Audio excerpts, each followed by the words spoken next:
Diabetic వారికి కందిపప్పు సాధారణంగా మంచి ప్రభావమే చూపిస్తుంది. కానీ ఎలా, ఎంత మోతాదులో తింటున్నారన్నదే కీలకం. కందిపప్పులో మోడరేట్ గ్లైసిమిక్ ఇండెక్స్ ఉండటం వల్ల షుగర్ ఒక్కసారిగా పెరగదు.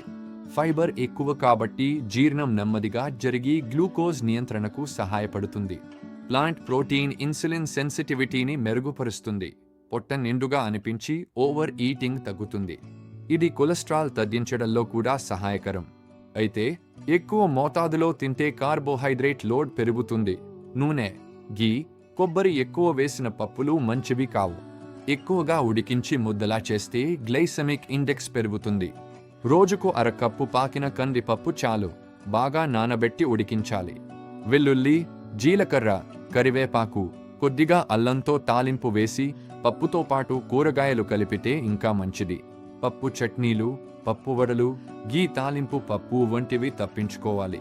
కందిపప్పును దొండకాయ, బెండకాయ, క్యాబేజీ లేదా మిల్లెట్స్ అన్నంతో కలిపి తీసుకోవడం బెటర్ కాంబినేషన్.